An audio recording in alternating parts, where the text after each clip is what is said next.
बिस्मिल्लाहिर्रहमानिर्रहीम। हमारा next topic है that is electrical properties of solid. करते हैं।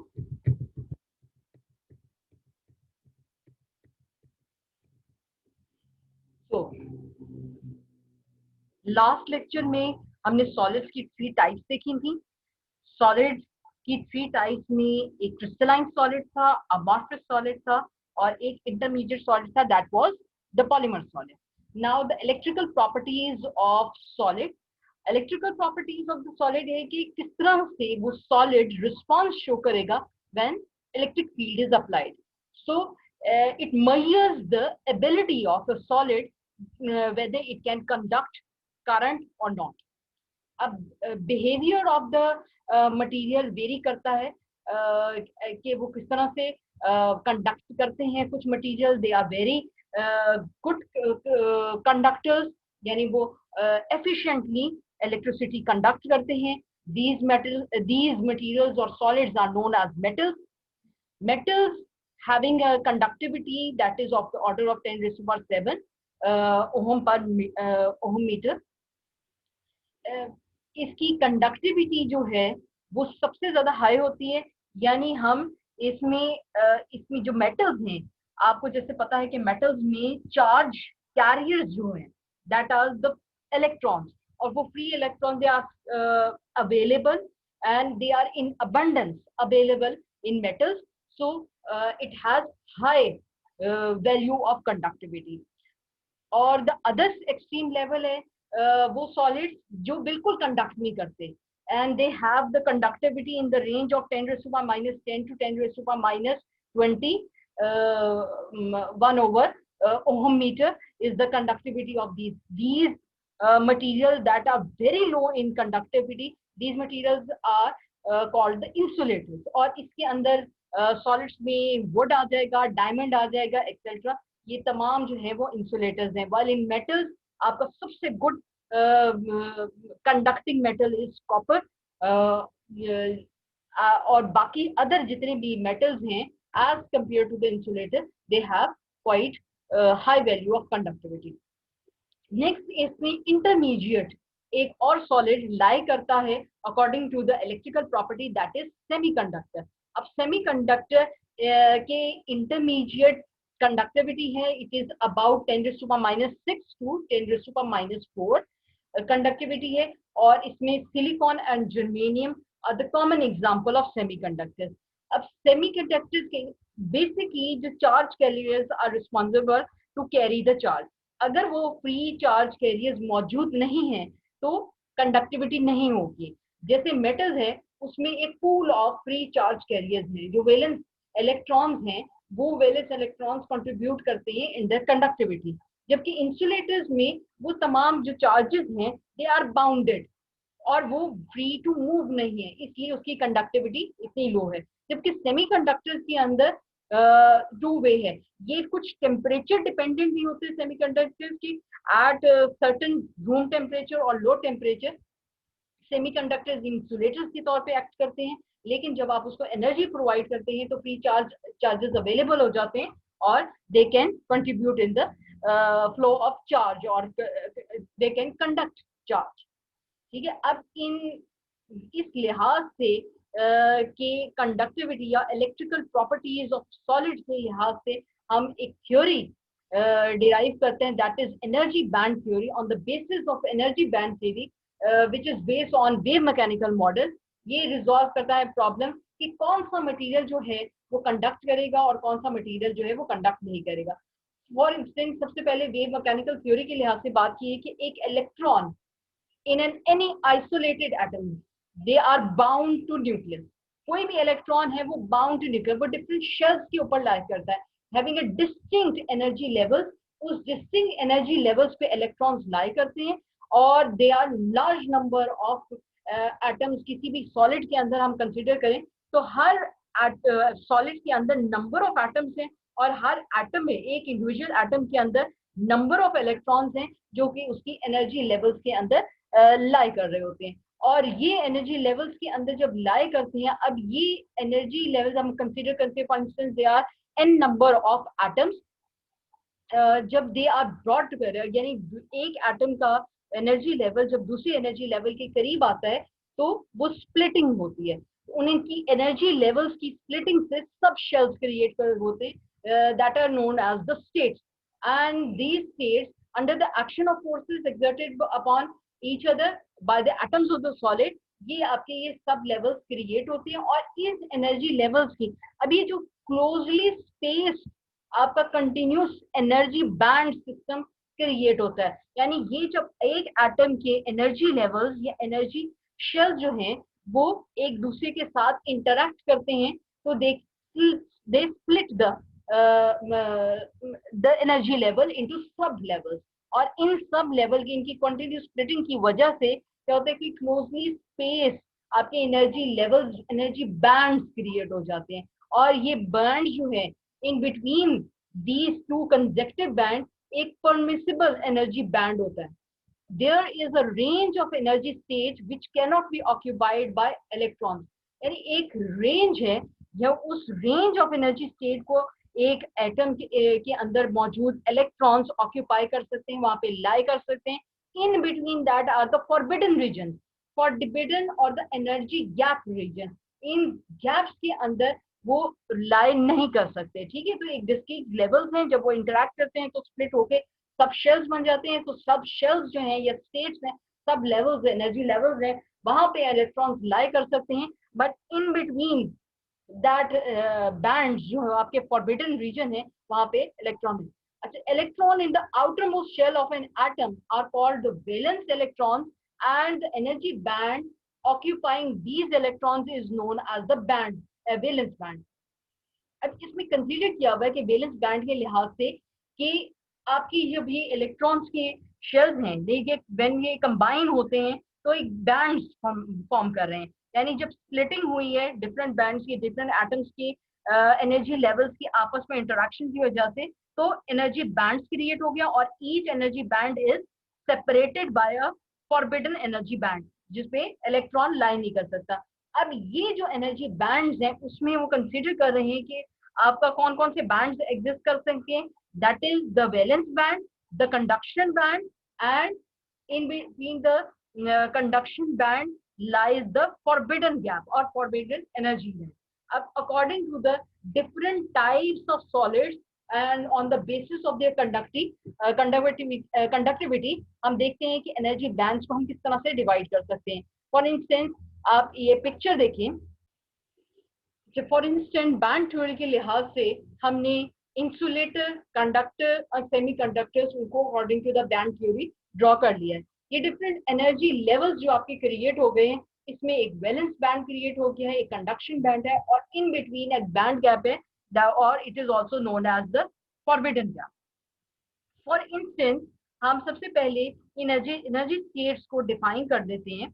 The valence energy band, it is considered as the electrons revolving in the outermost shell or the outermost orbit is called the valence electron। यानी जो outermost shell या outermost orbit में electrons revolve कर रहे हैं वो orbit या shell जो है उसके अंदर जितने भी electrons होंगे वो कहलाएंगे valence electron। और the energy band occupied by the valence electron is called valence band. तो यहाँ पे ये जो ब्लू के एरिया में शो हो रहा है that is the valence band. अब इस वैलेंस बैंड में इसकी क्या कैरेक्टरिस्टिक होती है कि it is the highest occupied energy band in an atom. यानी जो सबसे ज्यादा फिल्ड होगा एनर्जी लेवल या एनर्जी बैंड वो बैंड कहलाएगा वैलेंस बैंड। और ये बैंड जो है वो कभी भी एम्प्टी नहीं होता, it is either completely filled or it is partially filled with electrons। तो आप ये देख सकते हैं चाहे कंडक्टर का केस है, चाहे सेमीकंडक्टर है, चाहे इंसुलेटर है, it is filled, it is not empty। ठीक है, तो ये हो गई valence band. partially or completely filled band is known as the valence band in which the outermost shell's electrons lie। next is the conduction band। अब conduction band यहाँ पे आपको डायग्राम से नजर आ रहा है, इन तीनों सॉलिड्स में conduction band lies above the valence band. अब ये जो एनर्जी बैंड है which lies above the valence band this known as the conduction energy band. इसमें इलेक्ट्रॉन्स can freely move. अब ये जो है conduction band, it is either empty और इट इज पार्शली फिल्ड, लेकिन डिपेंड क्या करता है कि इलेक्ट्रॉन्स किस तरह से मूव कर सकते हैं, कि ये देखो एनर्जी है। अब इलेक्ट्रॉन को वैलेंस बैंड से कंडक्शन बैंड की तरफ जाना है, तो उसको इतनी अमाउंट ऑफ एनर्जी चाहिए, यहां से यहाँ पे एनर्जी इंक्रीज हो रही है। अगर वो इलेक्ट्रॉन के पास ज्यादा एनर्जी होगी तभी वो शिफ्ट हो सकता है टूवर्ड्स द कंडक्शन बैंड। और जब वो कंडक्शन बैंड की तरफ इलेक्ट्रॉन जो है वैलेंस बैंड को छोड़ के कंडक्शन बैंड में चला जाता है, तो हम ये कहेंगे कि आपका मटेरियल जो है इट इज कंडक्टिंग। ठीक है, कंडक्टिंग करने के लिए एक मटेरियल में कंडक्शन करने के लिए क्या है, चार्जेस को फ्लो करना चाहिए। अब चार्जेस कहाँ से फ्लो करें, वैलेंस बैंड से कंडक्शन बैंड की तरफ जाएंगे, तो हम कहेंगे कि इसके मटेरियल के अंदर, सॉलिड के अंदर कंडक्टिविटी है। अब इन between that lies a band gap, or it is known as the forbidden energy level, forbidden gap और forbidden energy band। अब इसके अंदर कोई इलेक्ट्रॉन लाई नहीं कर सकता। अब इलेक्ट्रॉन लाई कर सकते हैं इन बैंड के अंदर, या अगर उनके पास इतनी एनर्जी है तो वो कंडक्शन बैंड भी अंदर लाई कर सकते हैं। तो जो सेपरेट कर रहे हैं दो बैंड्स को, वैलेंस बैंड को, कंडक्शन बैंड को, ये आपके कहलाते हैं फॉरबिडन बैंड्स। और ये सेपरेट, अब इसकी विड्थ और ये कितनी, इसकी विड्थ कितनी है, इस पे डिपेंड करता है कि हमारी कंडक्शन कितनी होगी। जितनी स्मॉल विड्थ होगी उतना ही आसान होगा, उतनी ही लेस एनर्जी रिक्वायर्ड होगी for an electron to transfer from valence band to conduction band. अब according to the band theory, कि अब बैंड थ्योरी की एप्लीकेशन के लिहाज से हम डिवाइड करते हैं सॉलिड को into conductor, insulator and semiconductor. First of all, see the conductor. अब कंडक्टर के केस में आप ये देख रहे हैं कि ये जो सॉलिड मटेरियल है which is known as the conductor, इसमें valence band is overlapping the conduction band. So valence band में एक क्या है, large number of, for the metals और या for the good conductors, large number of free electrons are available in the conduction band. और क्योंकि जो gap है, forbidden gap in between the valence band and the conduction band is negligible, they are overlapping, so electrons can easily transfer from valence band to conduction band. So it is observed कि conduction band जो है इस conductor की case में it is partially filled, while the valence band is also partially filled। and इसकी आप ये देख सकते हैं, ये partially filled है वैलेंस बैंड, और पार्शली फिल्ड होता है कंडक्शन बैंड। और इसकी in between the forbidden energy gap, forbidden energy gap is very narrow, और हम कंसीडर करते हैं it is to be 1 electron volt और the order of 1 electron volt. यानी किसी इलेक्ट्रॉन को अगर वैलेंस बैंड से कंडक्शन बैंड की तरफ मूव करना चाहता है, तो उसे of the order 1 electron volt energy, that small amount of energy is required to transfer from valence band to conduction band. Next one is the insulator। अभी insulator को देखिए, दोनों एक्सट्रीम चीज देखें ना, एक की कंडक्टिविटी बहुत हाई और एक की कंडक्टिविटी बहुत लो। अब ये कंडक्टिविटी ऑफ द इंसुलेटर लो क्यों होती है, कि इसमें कंडक्शन बैंड, एक आप ये ऑब्जर्व कर रहे हैं, it is completely empty, no free electrons is available at the valence band। अगर फ्री इलेक्ट्रॉन्स अवेलेबल होंगे तो वो कंडक्शन बैंड की तरफ जाएंगे। और दूसरी चीज क्या है कि अगर ये फ्री इलेक्ट्रॉन्स को कोई इलेक्ट्रॉन एस्केप करके वैलेंस बैंड से कंडक्शन बैंड की तरफ भी जाना चाहे, लेकिन इन between the forbidden energy gap is so large and this energy gap is equal to or greater than 5 electron volt, so only those electrons can move from valence band to conduction band which have the energy that is greater than 5 electron।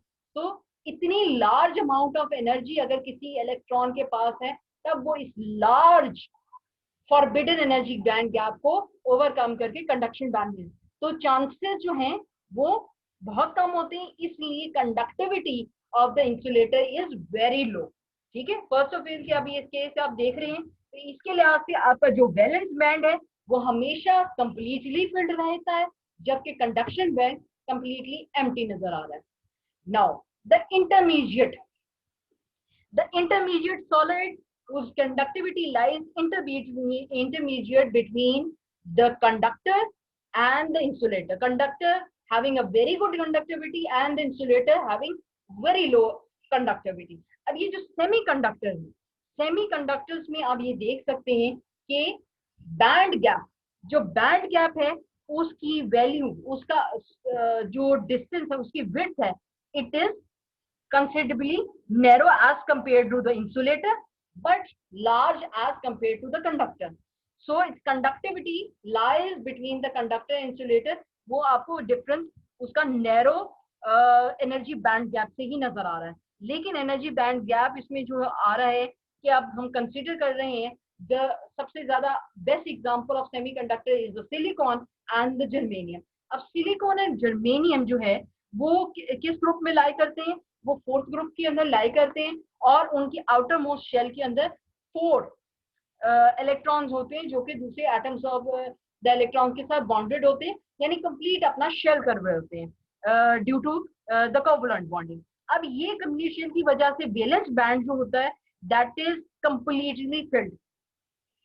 लेकिन अगर amount of pressure temperature increase किया जाए, temperature की increase करने की वजह से the electron can acquire and possess sufficient energy कि वो जंप कर सकते हैं from the valence band to conduction में. यानी कुछ इलेक्ट्रॉन जो इसके अंदर अवेलेबल हैं वो अपना बॉन्ड तोड़ के उनके पास इतनी एनर्जी आ जाती है कि वो इस गैप को ओवरकम करके कंडक्शन बैंड की तरफ चले जाते हैं. So these semiconductors are on the basis of the temperature. It has 2 types. On the basis of temperature हम क्यों कह रहे हैं? क्योंकि at room temperature semiconductors behave as insulators. These semiconductors are the silicon, pure silicon and germanium. ये हमारी purest form of semiconductors हैं जो कि at 0 Kelvin there is no electron in the conduction band. यानी कोई conductivity नहीं होती. ठीक है, तो ये perfect insulator है सिलिकॉन और जर्मेनियम at 0 Kelvin temperature. तो जैसे आपका टेम्परेचर इंक्रीज करता है तो एट रूम टेम्परेचर ये मटेरियल जो है इट कैन कंडक्ट. अब इसकी कंडक्टिविटी इंक्रीज कर सकती है. एक तो अब ये हम ये कंसीडर करेंगे 2 तरह के हमारे पास सेमीकंडक्टर्स हैं.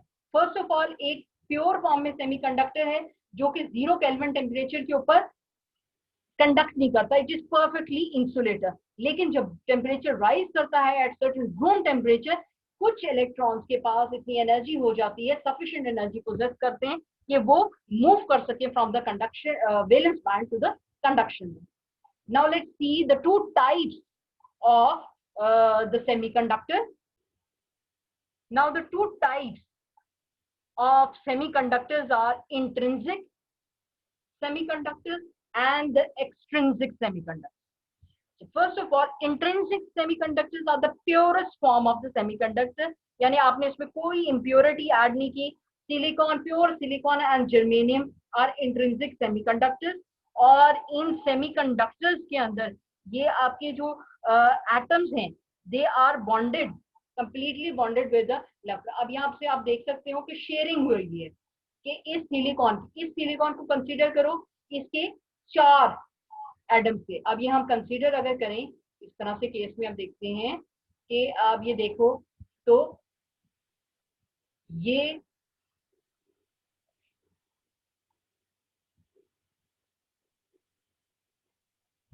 यहां पे आपके केस में देखें तो वेट अ मिनट, ये और ये 4 वैलेंस इलेक्ट्रॉन्स हैं सिलिकॉन के, जबकि बाकी ये 4 ये शेयरिंग हो रही है इन 4 सिलिकॉन की. So it is completing its shell. उसका शेल जो है वो कंप्लीट हो रहा है 8 इलेक्ट्रॉन से कंप्लीट हो रहा है कि एटम्स की आपस में इस तरह से शेयरिंग है, कोवेलेंट बॉन्डिंग हुए कि वो कंप्लीट हो रहा है. तो प्योर सेमीकंडक्टर का जब लेटेस्ट कंप्लीट होता है तो उसके अंदर फ्री इलेक्ट्रॉन्स अवेलेबल नहीं है. अब वो जो फ्री इलेक्ट्रॉन्स अवेलेबल नहीं है due to unavailability of the free electron, तो ये एक इंसुलेटर के तौर पे एक्ट करेगा. अगर इन इंट्रिंसिक सेमीकंडक्टर्स के साथ कोई इम्प्योरिटी ऐड कर दी जाए, स्मॉल अमाउंट ऑफ इम्प्योरिटी यानी डोपिंग करवा दी जाए, तो डोपिंग और addition of certain impurity to pure semiconductor, it will form an extrinsic semiconductor. जो प्योर सेमीकंडक्टर है, अब ये जिसके अंदर 1 to 10⁶ एटम्स ऑफ सेमीकंडक्टर की जो है रेशो में इम्प्योरिटी का 1 atom to 10⁶ atoms of semiconductor, pure semiconductor में अगर इम्प्योरिटी ऐड करेंगे तो वो कंडक्टिविटी शो करेंगे और वो किस फॉर्म में कन्वर्ट हो जाएंगे, it will convert into the form of extrinsic semiconductor. अब जो एक्सट्रिंसिक सेमीकंडक्टर्स हैं, इन एक्सट्रिंसिक सेमीकंडक्टर्स में दो टाइप्स एग्जिस्ट करती हैं। इन ये डिपेंड करती हैं कि आपने जो इम्प्योरिटी एटम्स यूज किए हैं वो किस ग्रुप से लाई करते हैं।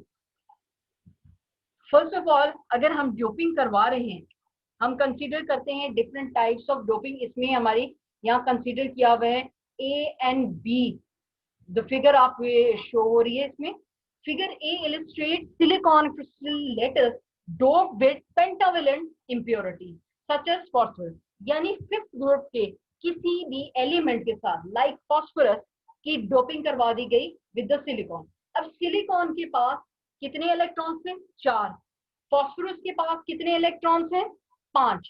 तो 4 electrons of the phosphorus will make the bond with the pure silicon 4 electrons, while the remaining fifth one is free to move. तो अब इसमें फ्री चार्ज कैरियर अवेलेबल हो गया है। अब इसके पास एक्सेस ऑफ फ्री चार्ज है। अब इसके पास एक्सेस ऑफ फ्री चार्ज है, तो हम ये कंसीडर कर सकते हैं कि जब आप फॉस्फोरस, एंटिमनी या आर्सेनिक जो कि फिफ्थ ग्रुप में लाई करते हैं, उनकी एलिमेंट के साथ डोपिंग यानी पेंटावेलेंट एलिमेंट के साथ डोपिंग करवाते हैं, तो आपका जो एक्सट्रिंसिक सेमीकंडक्टर बनता है it is of N type. N type क्यों है? क्योंकि इसके अंदर number of free electrons are the charge carrier. अब इसमें जो कंडक्टिविटी होगी it will be responsible by this electron, यानी एन टाइप इसमें नेगेटिव चार्ज उसमें ज्यादा हो गया, इलेक्ट्रॉन के ऊपर नेगेटिव चार्ज होता है, तो ये इलेक्ट्रॉन जो अवेलेबल है it will contribute in the conductivity. Now next comes the other type of extrinsic semiconductor. Other type of extrinsic semiconductor के अंदर हम कोई भी सिंगल इम्प्योर का क्रिस्टल है, जर्मेनियम का या सिलिकॉन का, उसके साथ इम्प्योरिटी ऐड करवाते थे किसी ट्राइवेलेंट एलिमेंट की। ट्राइवेलेंट एलिमेंट लाइक अल्मोनियम, यहाँ पे शो हुआ है, अल्मोनियम, बोरॉन, गैलेलियम या इंडियम, ये आपके तमाम थर्ड ग्रुप ऑफ एलिमेंट्स लाई करते हैं। पीरियोडिक टेबल में आप देख सकते हैं थर्ड ग्रुप में लाई करते हैं। अब इसके नतीजे में जो सेमीकंडक्टर आपको अवेलेबल होगा that is known as P type semiconductor. Why P type? क्योंकि इसके अंदर एक्सेस ऑफ पॉजिटिव चार्ज हो गया। Now the holes which are developed over here are responsible for the conductivity. Hole कितना डेवलप हुआ है कि सिलिकॉन के पास आउटर मोस्ट शेल पे 4 इलेक्ट्रॉन्स हैं, अल्मोनियम के पास 3 इलेक्ट्रॉन। 3 तो आपकी बॉन्डिंग बना देंगे विद द सिलिकॉन, एक जो मिसिंग है it will create a hole. अब वो जो होल क्रिएट हो गया, अब एक्सेस ऑफ पॉजिटिव चार्ज, तो ये आपके सेमीकंडक्टर्स बन जाएंगे पी टाइप सेमीकंडक्टर्स। अब ये जो पी टाइप सेमीकंडक्टर्स क्रिएट हो गया, अब दो तरह के सेमीकंडक्टर्स हमारे पास आ गए, N type semiconductors and the P type. N type semiconductors are दो सेमीकंडक्टर्स जिसमें हम पेंटावेलेंट इम्प्योरिटीज ऐड करते हैं और उनमें एक्सेस ऑफ इलेक्ट्रॉन्स हो जाता है। और जब हम ट्राइवेलेंट इम्प्योरिटीज ऐड करते हैं टू द प्योर सेमीकंडक्टर, उसमें एक्सेस ऑफ होल या पॉजिटिव चार्ज होता है। तो ये दो टाइप्स ऑफ एक्सट्रिंसिक सेमीकंडक्टर्स हैं। तो फर्स्ट ऑफ ऑल हमने सेमीकंडक्टर्स को ब्रॉडली डिस्क्राइब किया into two type, that was intrinsic, that was pure form without any impurity, and the other form was extrinsic type semiconductor, in which was subdivided into another two types, that is the n type semiconductor and the p type semiconductors. Now let's see electrical conduction by electrons and holes in a semiconductor. अब ये तो बात हमने कर ली कि आपने एक semiconductor है उसके साथ आपने डोपिंग करवा दी, आप इस डोपिंग करवाए। अब ये जो सेमीकंडक्टर है, अब ये कंसीडर कर रहे हैं कि ये आपके ये स्ट्रक्चर उन्होंने दिखाया कि सर्कल जो है वो रिप्रेजेंट करते हैं core ions of course of silicon या जर्मेनियम जो आपके प्योर का, जबकि डॉट्स जो है वो रिप्रेजेंट कर रहे हैं that is the valence electrons. ठीक है, ये कोर जो है वो आपका सिलिकॉन या जर्मेनियम का होगा। अब हाउएवर जब आप रूम टेम्परेचर प्रोवाइड करते हैं तो थर्मल काइनेटिक मोशन होता है, यानी इन दिस केस जब आप एनर्जी टेम्परेचर प्रोवाइड करें it is the form of temperature, तो कुछ इलेक्ट्रॉन दैट अब यहाँ पे बॉन्डिंग किस तरह से हुई हुई है, दे कोवेलेंट बॉन्डिंग हो रही है, आपस में शेयर कर रहे हैं डिफरेंट एटम्स ऑफ जर्मेनियम या सिलिकॉन जो है वो आपस में इलेक्ट्रॉन्स की शेयरिंग कर रहे हैं और कोवेलेंटली बॉन्डेड है।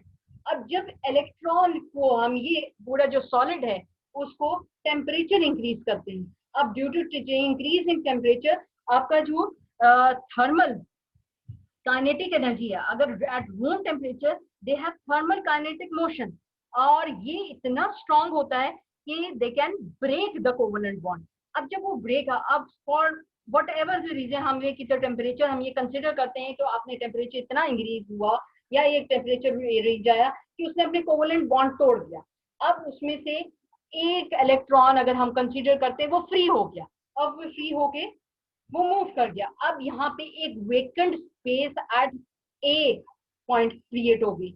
अब इस वेकेंट स्पेस जो आपकी क्रिएट हुई है ये एक होल क्रिएट हो गया that is of positive charge, it will attract the neighbouring negative charge यानी इलेक्ट्रॉन। अब hole is the deficiency of electron, तो वो होल चाहेगा कि अपने आप को कंप्लीट करने के लिए नेबरिंग इलेक्ट्रॉन को अट्रैक्ट करे और वो उसे फिल गया। अब ये नेबरिंग इलेक्ट्रॉन बी की बजाय यहाँ से भी शिफ्ट होके आ सकता है या ऊपर से भी आ सकता है, कहीं से भी आए। यहाँ आपकी फिगर में ये शो करवाया कि इस बी की लोकेशन से ये इलेक्ट्रॉन शिफ्ट होके अगर कंसीडर करते हैं ये यहाँ पे मूव कर जाता है। अब अगर ये मूव कर रहा है इसको फिल करने के लिए एक electron from this position to this position move करेगा, इसके बाद ये जो होल क्रिएट होगा इस होल को फिल करने के लिए सी पोजीशन से कोई इलेक्ट्रॉन मूव करेगा और उसको क्रिएट कर इसको इलेक्ट्रॉन की पोजीशन को फिल करने के लिए यहां से कोई मूव किया। अब ये आप देख रहे हैं कि जिस तरह से ये movement of hole and electron in opposite direction हो रहा है, you will be noticing that hole present in any valence है, it cannot stay there but it moves from one atom to another atom with electron moving in the opposite direction। यानी जहां भी अगर consider करते हैं इस atom में hole create हुआ तो उसको फिल करने के लिए कोई यहां से इलेक्ट्रॉन मूव किया यहाँ पे और यहाँ पे होल क्रिएट हो गया। अब ये होल यहाँ से यहाँ पे, ये होल यहाँ से यहाँ पे इस डायरेक्शन में क्रिएट होता जा रहा है और जबकि इलेक्ट्रॉन जो है इन द ऑपोजिट डायरेक्शन उसमें मूव कर रहा है। ठीक है, अब इसकी हम ये कंसीडर करते हैं कि ये मूवमेंट जो है वो इक्विवेलेंट है। In this example we have considered a special case in which electron and hole are moving in a straight line, लेकिन एक्चुअल में उसका मूवमेंट कोई भी रैंडम हो सकता है क्योंकि जो पॉजिटिवली होल क्रिएट हो गया है it will attract electrons that is the negative charge, वो फिल होना चाहता है वो किसी भी नेबरिंग एटम से अपने जैसे इलेक्ट्रॉन को फिल करवा सकता है।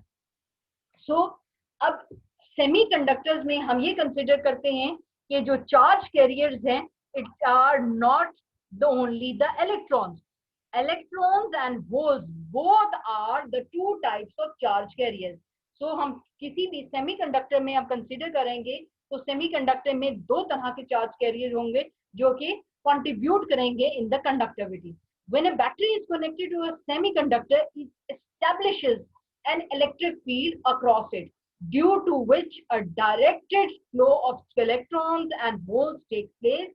the electrons drift towards the positive end whereas the hole drift towards the negative end of the semi। the current flowing through a semiconductor is carried by both electrons and hole। अभी आप देख सकते हैं कि इसमें जब battery के साथ कनेक्ट कर दिया तो जो इलेक्ट्रॉन्स थे वो इसके positive end of the battery की तरफ मूव कर रहे हैं, अट्रैक्ट हो रहे हैं, जबकि जो होल्स हैं वो negative end of the battery की तरफ अट्रैक्ट हो रहे हैं। तो इसमें हम कंसीडर कर रहे हैं कि आपके जो सेमीकंडक्टर्स हैं उन सेमीकंडक्टर्स के अंदर दोनों इलेक्ट्रॉन्स और होल दोनों कंट्रीब्यूट करते हैं और दोनों की कंट्रीब्यूशन से कंडक्टिविटी होती है. So this was all about the electrical properties of different solids.